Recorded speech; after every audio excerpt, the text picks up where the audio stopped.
नमस्कार दोस्तों, welcome to UP regular classes. मैं पार्थ सचान आप सभी का स्वागत करता हूं। तो करंट अफेयर की श्रृंखला में क्लास नंबर 13 है आज हमारी। ठीक है, तो चलिए शुरुआत करते हैं सेशन की। चैनल पर नए हैं सब्सक्राइब, इस वीडियो को लाइक और शेयर जरूर कर देना।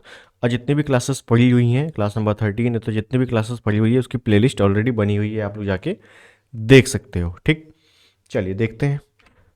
पहला पॉइंट है PSLV C58 एक्सपोसैट मिशन। अब ये क्या चीज़ है?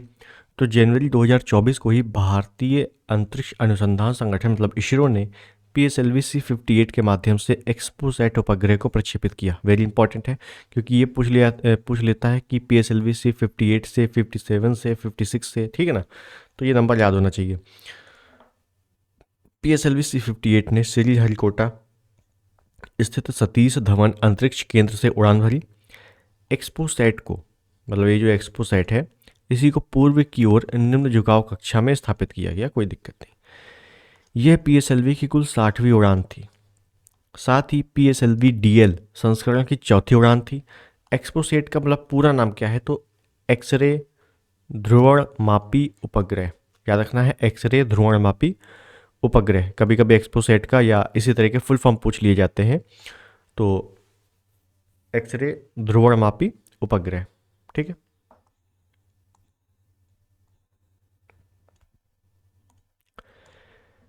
यह इसरो का पहला ऐसा वैज्ञानिक उपग्रह है जो खगोलीय स्रोतों से एक्सरे उत्सर्जन के अंतरिक्ष आधारित ध्रुवीकरण मापन में अनुसंधान हेतु समर्पित है। यह उपग्रह पृथ्वी की निम्न कक्षा में निम्नलिखित दो वैज्ञानिक पेलोड को लेकर गया है। कौन कौन?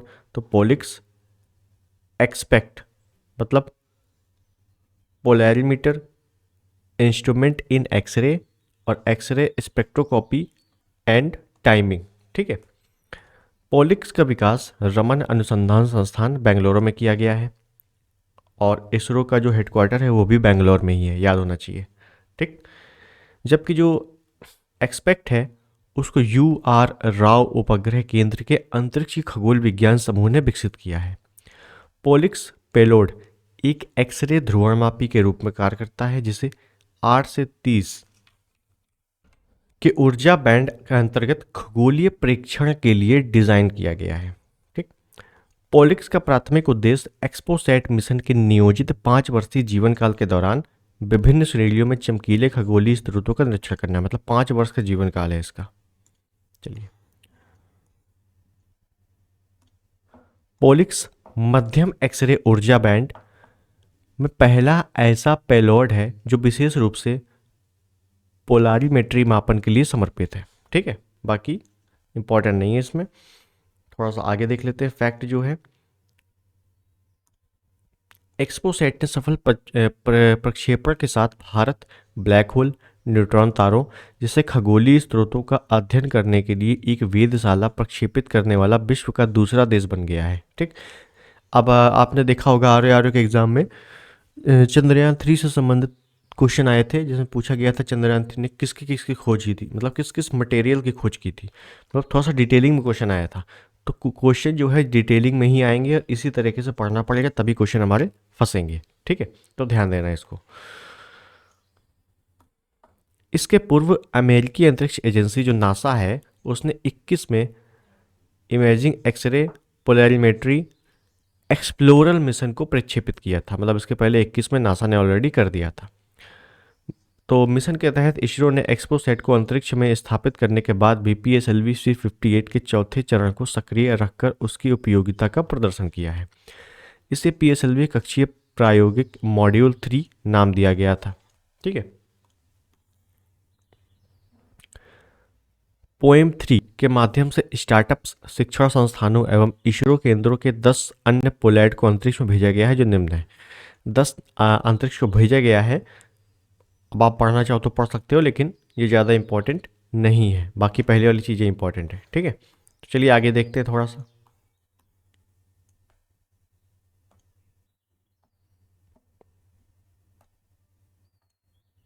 क्या कह रहा है? नासा की साइकी अंतरिक्ष यान लॉन्च। अब ये क्या चीज़ है? तो अक्टूबर 2023 को नासा का साइकी अंतरिक्ष यान लॉन्च किया गया था। याद रखना, आपसे पूछेगा साइकी अंतरिक्ष यान किसने लॉन्च किया था? जाक्सा, इसरो, नासा, है ना? तो नासा ने लॉन्च किया था। नासा के साइकी अंतरिक्ष यान को स्पेस एक्स के फाल्कन हेवी रॉकेट द्वारा प्रक्षेपित किया गया था। कौन सा रॉकेट है? Falcon heavy rocket.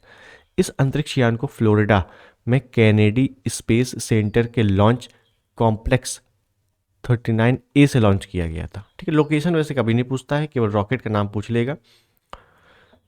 साइकी अंतरिक्ष यान के साथ नासा का डीप स्पेस ऑप्टिकल कम्युनिकेशन नामक एक उपग्रह भी भेजा गया था,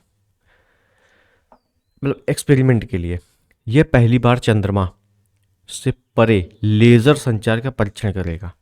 साइकी नासा का एक अंतरिक्ष मिशन है जिसे साइकी नाम के ही धातु समृद्ध क्षुद्र ग्रह के अध्ययन हेतु प्रारंभ किया गया है। यह नासा का प्रथम ऐसा मिशन है जो चट्टान व बर्फ से अधिक धातुओं से युक्त किसी क्षुद्र ग्रह का अध्ययन करेगा। ठीक है ना, ध्यान देना क्या है कि जो चट्टान बर्फ से अधिक धातुओं से युक्त, जो धातु से युक्त क्षुद्र ग्रह है, इसका अध्ययन करने वाला है। ठीक, साइकी। तो ये आपको थोड़ा सा याद करना पड़ेगा कि साइकी किसने लॉन्च किया, कब लॉन्च किया, वगैरह वगैरह। साइकी अंतरिक्ष यान और सौर विद्युत प्ररोधन द्वारा चालित है। अंतरिक्ष यान के वर्ष 2029 तक साइकी क्षुद्र ग्रह तक पहुंचने का लक्ष्य निर्धारित किया गया। मतलब ये जो पहुंचेगा, कब पहुंचेगा? 2029 में पहुंचेगा, कई साल बाद, क्योंकि सभी को पता है कि बर्फ और चट्टानों के बजाय धातु से बने क्षुद्र ग्रह की खोज करनी है, मतलब एक्सपेरिमेंट करना है। तो क्या है कि बहुत दूर है, तो 2029 तक ये पहुंचने की इसका लक्ष्य रखा गया है। साइकी क्षुद्र ग्रह, तो साइकी क्षुद्र ग्रह की खोज 1852 में इटालियन खगोल शास्त्री एनीबेल डी गैस्पारिस द्वारा की गई थी। यह खोजा जाने वाला 16वां क्षुद्र ग्रह था, जिसे कारण 16 साइकी भी कहा जाता है। इसे 16 साइकी भी कहा जाता है क्योंकि 16वें नंबर का है। इस क्षुद्र ग्रह का नाम प्राचीन ग्रीक पौराणिक कथाओं में आत्मा की देवी, गॉडेस ऑफ सोल, के नाम पर रखा गया है। ठीक है,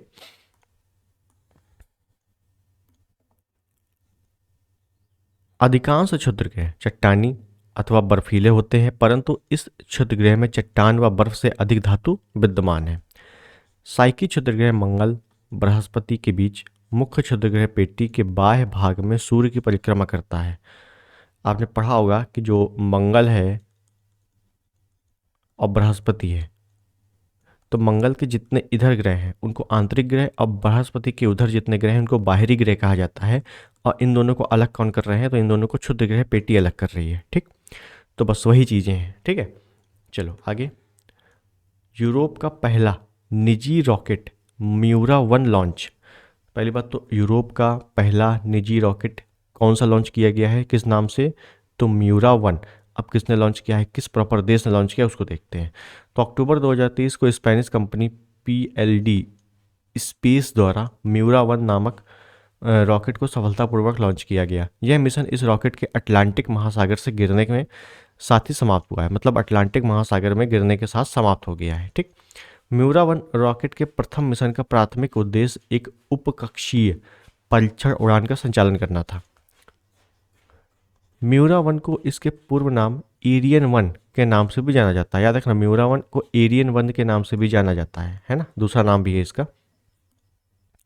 म्यूरा-1 एक उपकक्षीय पुनर्प्योज रॉकेट है जिसे निजी तौर पर यूरोप में विकसित किया गया है, मतलब यूरोप का पर्सनल निजी का है। तो म्यूरा-1 यूरोप के किसी निजी कंपनी द्वारा विकसित प्रथम रॉकेट है, इस वजह से इंपॉर्टेंट है ये। ठीक, ईरान द्वारा नूर-3 उपग्रह का सफल परीक्षण या सफल प्रक्षेपण। क्या? नूर-3 किसका है? ईरान का। पहली चीज़ तो यही होगी इंपॉर्टेंट। तो 2023 को ईरान के सैन्य उपग्रह नूर-3 को सफलतापूर्वक लॉन्च किया गया। ईरान के पहले सैन्य उपग्रह नूर-1 को अप्रैल 2020 में लॉन्च किया गया था। इस स्टेटमेंट में पूछेगा कि नूर-1 को 2021 में लॉन्च किया गया था, तो गलत भैया। क्यों? क्योंकि 2020 में लॉन्च किया गया। 2022 में ईरान द्वारा नूर-2 को सफलतापूर्वक लॉन्च किया गया, मतलब 20 में, फिर 22 में, फिर 23 में। 2022 में नूर-1 से संपर्क टूटने से यह पृथ्वी पर वापस गिर गया था, जबकि नूर-2 वर्तमान में भी कक्षा में बना हुआ है। मतलब 1 वाला जो है बेकार है, 2 वाला सफलतापूर्वक चल रहा है अभी भी। नूर 3 संभावित जासूसी क्षमताओं वाला एक सैन्य उपग्रह है जो अंतरिक्ष में ईरान की क्षमताओं में वृद्धि करेगा। नूर 3 ईरान द्वारा विकसित एक इमेजिन उपग्रह है। अब देखो नाम आ गया ईरान, ठीक है ना, तो अगर पर्टिकुलर कोई देश पूछ रहा है तो ईरान करना है। नूर उपग्रह पृथ्वी की निचली कक्षाओं में संचालित होते हैं, ठीक है ना, पृथ्वी की जो निचली कक्षाएं हैं उसमें। PSLV C57 Aditya L1 mission, Aditya L1 जो सूर्य के लिए भेजा गया था, सूर्य के परीक्षण के लिए L1 पॉइंट पे किसने भेजा था, किस रॉकेट से, तो PSLV C57। और अभी हाल ही में C58 भेजा गया है, ठीक। तो सितंबर 2023 को भारत के ध्रुवीय उपग्रह प्रक्षेपण यान मतलब PSLV C57 polar satellite launch vehicle द्वारा आदित्य L1 अंतरिक्ष यान का सफलतापूर्वक प्रक्षेपण हुआ। इसे आंध्र प्रदेश के श्रीहरिकोटा सतीश धवन अंतरिक्ष केंद्र से ही प्रक्षेपित किया गया है। संस्कृत में आदित्य का अर्थ सूर्य होता है। आदित्य का अर्थ वैसे भी आपने पर्यायवाची में सुना होगा, है ना, आदित्य सूर्य का ही पर्यायवाची है। आदित्य L1 में L1 सूर्य पृथ्वी प्रणाली के लैंग्वेज बिंदु 1 मतलब L1 पॉइंट जो है को संदर्भित करता है। आदित्य L1 भारत का प्रथम सौर मिशन है। यह सूर्य के अध्ययन के लिए प्रथम अंतरिक्ष आधारित वेधशाला श्रेणी का भारतीय मिशन है, मतलब पहली बार ये किया गया है, पहला मिशन है भारत का।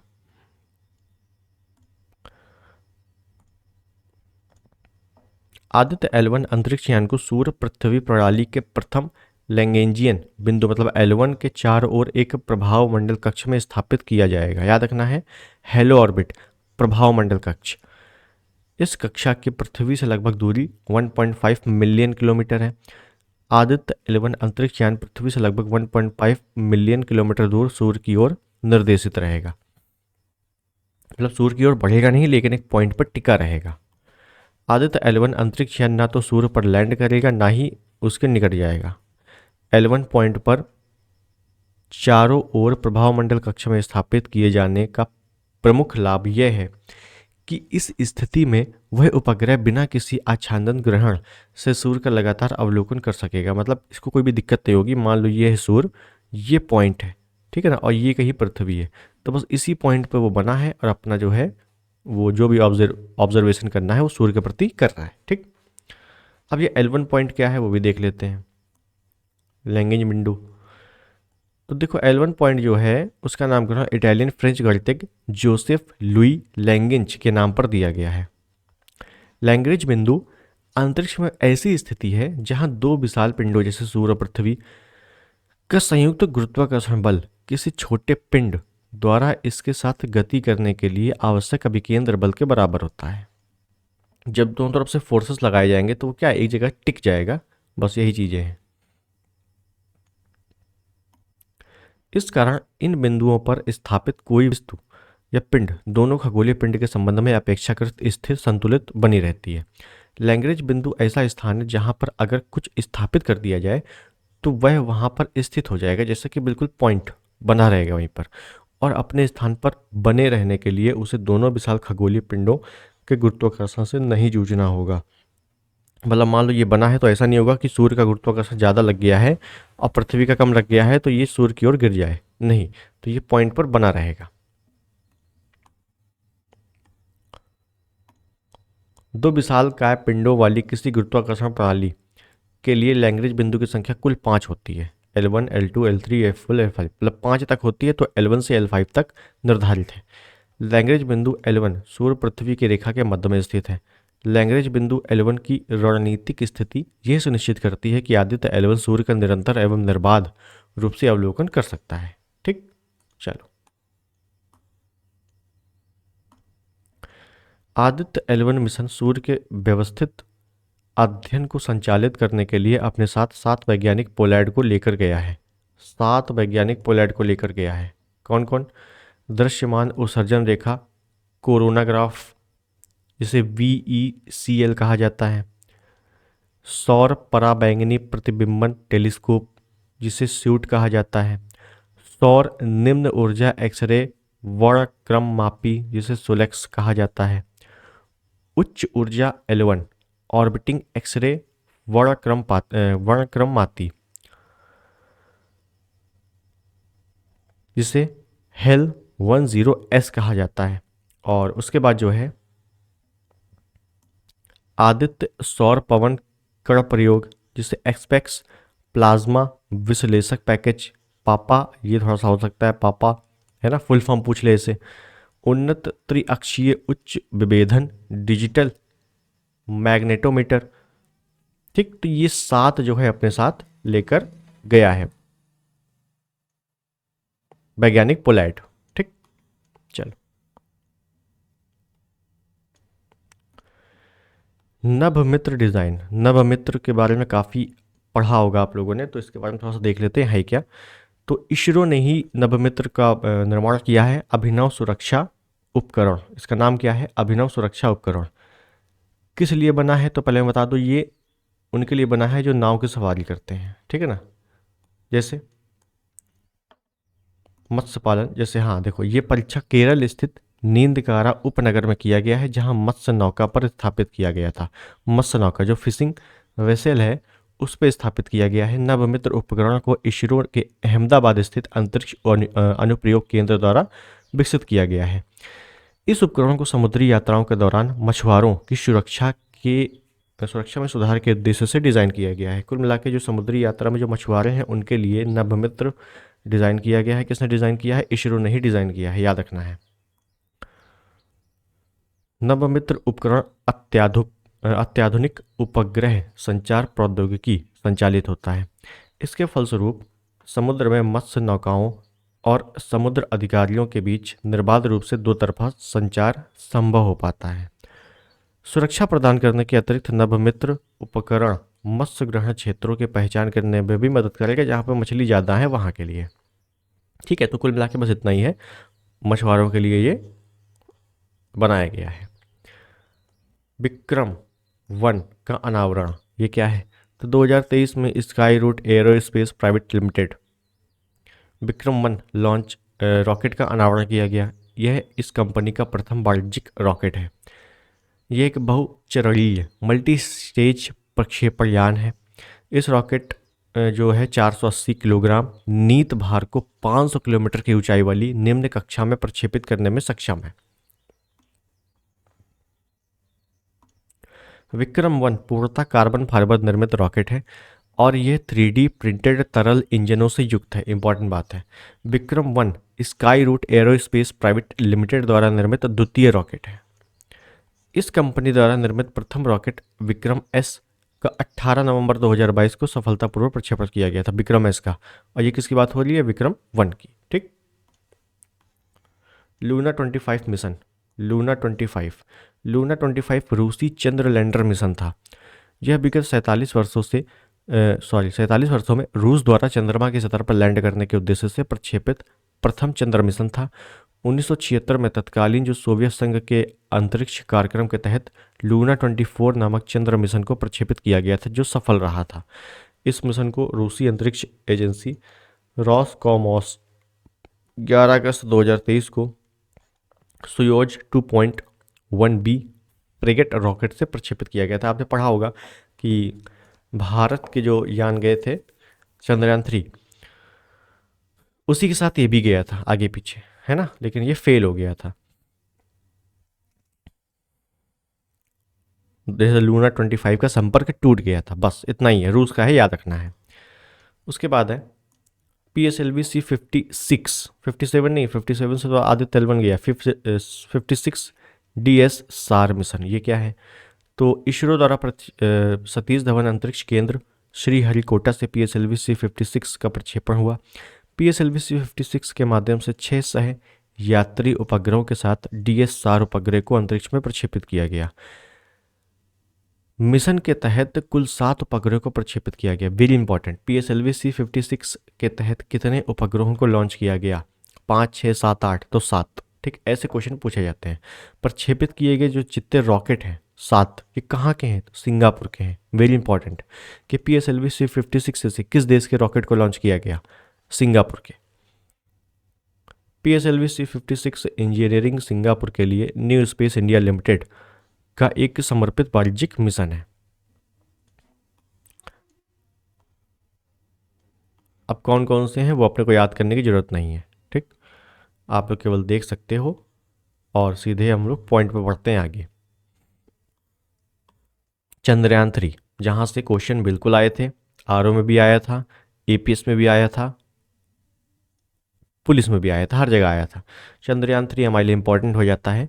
तो 14 जुलाई 2023 को भारत के तृतीय चंद्र मिशन चंद्रयान 3 का प्रक्षेपण हुआ। 14 जुलाई को पहुंचा कब? 23 अगस्त को। आगे भी देखेंगे कैसे गया। तो LV Mark 3 प्रक्षेपण यान के माध्यम से प्रक्षेपित किया गया। LVM-3 रॉकेट की चौथी परिचालन उड़ान थी ये, ठीक। यह प्रक्षेपण आंध्र प्रदेश के श्रीहरिकोटा सतीश धवन अंतरिक्ष यान से द्वितीय लॉन्च पैड से लॉन्च किया गया था। थूथुकुडी में द्वितीय लॉन्च पैड है। लिफ्ट ऑफ के समय चंद्रयान 3 का कुल भार 3,895 किलोग्राम था। चंद्रयान 3 के 3 प्रमुख घटक है, जैसे एक स्वदेशी प्ररोदन module, lander module, rover module. Rover का कुल भार कितना है? 26 किलोग्राम है रोवर का। 23 अगस्त 2023 को भारतीय मतलब इसरो ने चंद्रयान 3 मिशन के लैंडर मॉड्यूल को चंद्रमा की सतह पर सफलतापूर्वक लैंड कराने में सफलता प्राप्त की, सॉफ्ट लैंडिंग की थी, याद रखना। इसी के साथ भारत चंद्रमा की सतह पर सॉफ्ट लैंडिंग करने में सक्षम विश्व का चौथा देश बना है सॉफ्ट लैंडिंग में, लेकिन दक्षिणी ध्रुव पर पहुंचने वाला पहला देश बना है, ठीक। अच्छा, ये चौथा देश बना है तो पहले नंबर पे कौन है? तो अमेरिका है, फिर रूस है, फिर चीन है। और चंद्रयान 3 चंद्रमा के दक्षिणी ध्रुव पर पहुंचने में विश्व का पहला अंतरिक्ष यान है, पहले नंबर पे है, ठीक है हम लोग। तो ये चीज़ें थोड़ा सा याद रखनी है। सॉफ्ट लैंडिंग, सॉफ्ट लैंडिंग क्या होती है कि मतलब वहाँ पे वायुमंडल नहीं है तो थोड़ा सा लैंडिंग करने में प्रॉब्लम होती है। वायुमंडल होता तो सीधे लैंड हो जाता, जैसे भारत में होते हैं, है ना। अब देखो इंपॉर्टेंट, चंद्रयान 3 का विक्रम लैंडर चंद्रमा की सतह पर जिस स्थान पर उतरा उसे शिव शक्ति पॉइंट कहा गया। चंद्रयान 3 की सॉफ्ट लैंडिंग के दिन मतलब 23 अगस्त जब वो उतरा था तो उसी दिन को राष्ट्रीय अंतरिक्ष दिवस घोषित किया गया, याद रखना। और अगर मैं चंद्रयान 2 की बात करूं तो चंद्रयान 2 जहां पर उतरा था उसे तिरंगा पॉइंट कहा गया। चंद्रयान 2 जो है इसरो की चंद्रयान कार्यक्रम के अंतर्गत दूसरा चंद्रयान मिशन था। चंद्रमा पर सफल लैंडिंग के बाद विक्रम लैंडर से प्रज्ञान रोवर चंद्रमा की सतह पर उतारा गया।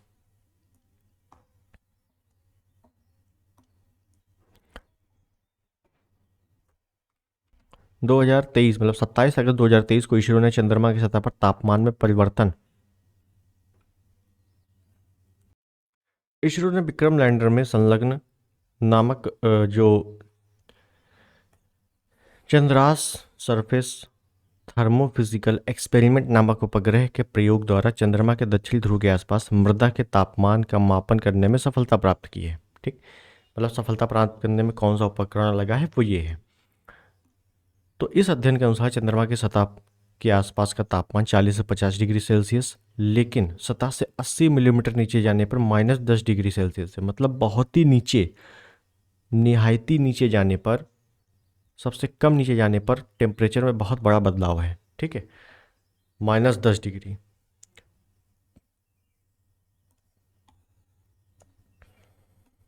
प्रज्ञान रोवर में संलग्न LIBS उपकरण की मदद से पहली बार दक्षिणी ध्रुव के निकट चंद्रमा की सतह की मौलिक संरचना की यथास्थिति मापन में सफलता प्राप्त हुई है। सल्फर की उपस्थिति पुष्टि हुई है, याद रखना सल्फर मिला है, ठीक। कौन कौन सी चीज़ें मिली हैं ये आपका आरओ में पूछा गया था, तो देख लेते हैं। जैसे aluminium, calcium, iron, chromium, titanium की उपस्थिति का पता लगा है। मैग्नीज, सिलिकॉन, ऑक्सीजन की उपस्थिति का भी पता लगा है। इसके बाद रोवर में संलग्न APXS उपकरण ने भी चंद्रमा की सतह पर सल्फर सहित सूक्ष्म तत्वों की उपस्थिति की पुष्टि की है। विक्रम लैंडर में संलग्न radio anatomy of moon bound hyper sensitive ionosphere and atmosphere, ठीक है ना, RAMBHA इसका फुल फॉर्म है। इसकी मदद से क्या हुआ है कि दक्षिणी ध्रुवीय क्षेत्र में सतह से संबद्ध चंद्र प्लाज्मा वातावरण का मापन किया गया है।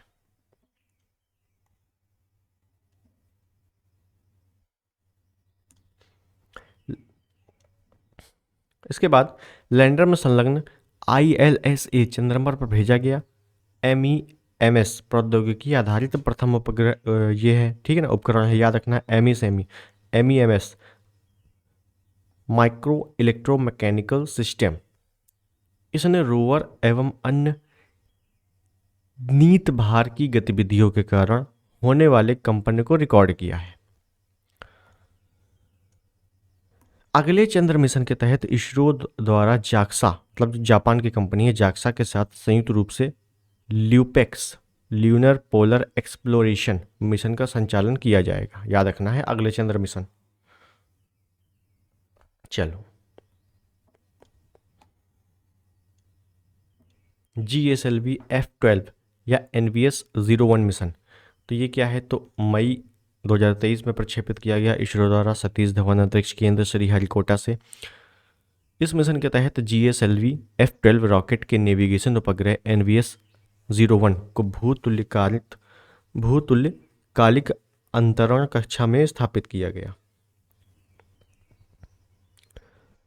NVS 01 द्वितीय पीढ़ी का नेविगेशन उपग्रह है जिसका वजन 2232 किलोग्राम है।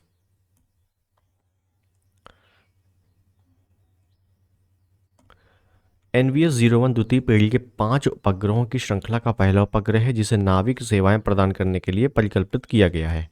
नाविक इसरो द्वारा स्थापित एक क्षेत्रीय नेविगेशन उपग्रह प्रणाली है। ठीक, तो इसमें ज़्यादा कुछ पढ़ने की जरूरत नहीं है, बस NVS 01 का जीवन काल 12 वर्ष निर्धारित है। ठीक है, शनि सर्वाधिक उपग्रह वाला ग्रह है। शनि सर्वाधिक उपग्रह वाला ग्रह है, तो देख लेते हैं इसमें क्या है कि जो IAU है, इंटरनेशनल एस्ट्रोनॉमिकल यूनियन, अंतर्राष्ट्रीय खगोल संघ ने क्या किया है कि 63 नए उपग्रहों को खोज की है। किसके? शनि के। तो 83 उपग्रह थे वर्तमान में, अब हो गए 146, तो सबसे अधिक उपग्रहों वाला बन गया है शनि। ठीक ठीक है, अब इसमें ये पॉइंट देख लेना है कि जो टाइटन है वो शनि का सबसे बड़ा उपग्रह है। हालांकि ये चीज़ें जब सौरमंडल में आएंगी तो ज़्यादा बेटर होंगी, है ना, सौरमंडल में चीज़ें बता दूंगा। साथ ही यह गैनीमीड बृहस्पति का उपग्रह के बाद हमारे सौरमंडल का दूसरा सबसे बड़ा उपग्रह है। अभी अगर वर्तमान में पूछता है कि सबसे बड़ा उपग्रह कौन सा है, तो गैनीमीड है, बृहस्पति का है। दूसरे नंबर पर कौन है, तो टाइटन है, शनि का है। ठीक, उपग्रहों की संख्या कितनी है वो देख सकते हो आप। शनि के 146 सबसे अधिक हो गए हैं, बृहस्पति के 95 है, यूरेनस मतलब अरुण और नेपच्यून वरुण 27-14 है, मंगल के 2 हैं, पृथ्वी का 1 है जो कि चंद्रमा है। अब बुध शुक्र के कोई उपग्रह नहीं है। ठीक, और प्लूटो के 5 उपग्रह हैं। हालांकि प्लूटो क्या है, अब ग्रह तो है नहीं, बौना ग्रह इसको बना दिया गया है। ठीक, ESA का जूस मिशन, ये क्या चीज़ है, तो अप्रैल 2023 में फ्रेंच गियाना, जो दक्षिण अमेरिका में है फ्रेंच गियाना, तो स्थित स्पेस पार्ट में एरियन 5 रॉकेट द्वारा जूस मिशन का प्रक्षेपण किया गया। यह मिशन 8 वर्ष की यात्रा के पश्चात जुलाई 2031 में बृहस्पति तक पहुंचेगा। याद रखना है, 2031 में पहुंचेगा ये। बृहस्पति के कक्षा में परिक्रमण के दौरान यूरोपा, गैनीमीड, कैलिस्टो के निकट होकर गुजरेगा। तो 2031 से पहुंचेगा फ्रेंच गुयाना के द्वारा। ठीक है, बस इतना ही पढ़ना है इसमें। और ठीक है, अगला देखते हैं जो इम्पोर्टेंट फैक्ट है, भारतीय अंतरिक्ष नीति 2023। तो अप्रैल 2023 में केंद्र सरकार द्वारा भारतीय अंतरिक्ष नीति 2023 स्वीकृति प्रदान की गई। यह नीति भारत के क्षेत्राधिकार के अंतर्गत किसी क्षेत्र में संपन्न हुई किसी भी अंतरिक्ष गतिविधि पर लागू होती है। यह नीति भारत के अनन्य आर्थिक क्षेत्र पर भी लागू होती है। देख लेते हैं इंपॉर्टेंट क्या है इसमें। यह नीति भारतीय अंतरिक्ष क्षेत्र, इसरो, NSIL, INSPA के मतलब Indian National Space Promotion and Authorisation Centre तथा निजी कंपनियां, जो प्राइवेट कंपनियां हैं, उन पर उत्तरदायित्व स्पष्ट करती है।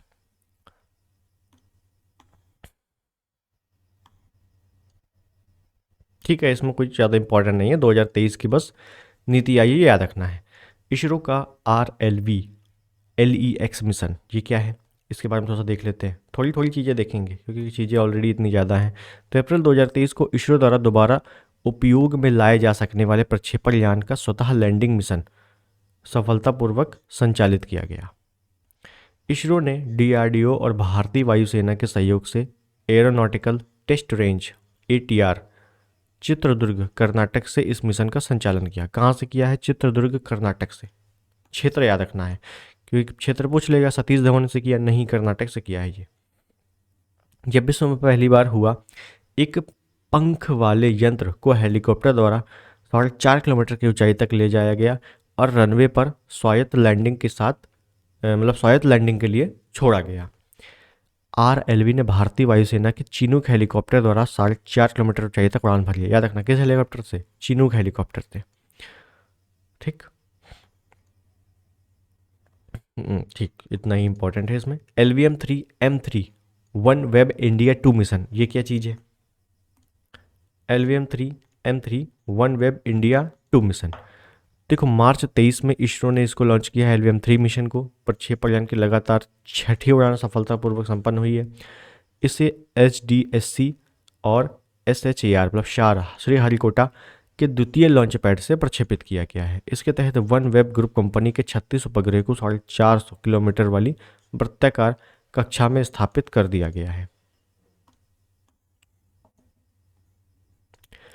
LVM-SM-3 new space India limited द्वारा अपने उपभोक्ता मेसर्स वन वेब UK के लिए संचालित किया गया दूसरा समर्पित व्यावसायिक उपग्रह मिशन था। ठीक है, उसके बाद अब विश्व का प्रथम 3D प्रिंटेड रॉकेट कौन सा है? टेरान 1। बस सारी चीज़ें यहीं पर हो गई, देख लेते थोड़ा सा। तो मार्च 2023 को विश्व का पहला 3D printed rocket terrain 1 Florida संयुक्त राज्य अमेरिका के केप कैनवेरस स्पेस फोर्स स्टेशन से प्रक्षेपित किया गया, परंतु यह रॉकेट पृथ्वी की निम्न कक्षा में पहुंचने में विफल रहा। मतलब ये फेल हो गया था, ये चीज़ें याद रखनी है। लेकिन पहला 3D प्रिंटेड है टेरान 1, याद रखना है।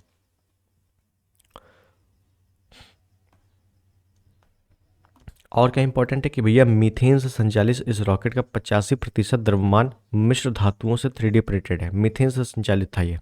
टेरान 1 लॉन्च की जाने वाली अब तक की सबसे बड़ी 3D प्रिंटेड संरचना है। बस उसके बाद आते हैं मेगा ट्रॉपिक्स 1 का नियंत्रित पुनर्प्रवेश सफल। ये क्या चीज़ है? तो 2023 में सेवा मुक्त किए गए मेगा ट्रॉपिक्स 1 उपग्रह का पृथ्वी के वायुमंडल में नियंत्रित पुनः प्रवेश सफलतापूर्वक पूर्ण हुआ है। इसके बाद यह उपग्रह प्रशांत महासागर में उतारा गया, मतलब वापस आ गया था तो प्रशांत महासागर में उतारा गया। बस इतनी चीज़ें इसमें याद रखनी है। इसका प्रक्षेपण PSLV C-18 द्वारा किया गया था। मतलब इसका जीवन काल 3 वर्ष निर्धारित था। तो और 21 में उपलब्ध कराता है। यह उपग्रह वर्ष 2021 के उपयोगी आंकड़े उपलब्ध कराता है। मतलब देख लो PSLV C-18 से लॉन्च किया गया था और अभी PSLV C-58 लॉन्च किया गया है। ठीक है ना, तो काफ़ी पुराना है। कहाँ उतारा गया? प्रशांत महासागर में। SSLV D2 EOS-07 मिशन द्वितीय विकासात्मक उड़ान संपन्न हुई है 10 फरवरी 2023 को।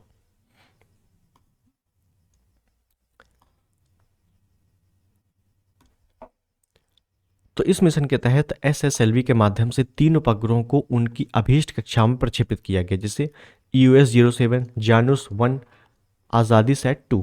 ठीक, ये 3 मिशन, तीनों जो उपग्रह हैं ये याद रखने हैं बस, क्योंकि पुराना डेटा है तो ज़्यादा पूछने की चांसेस नहीं है।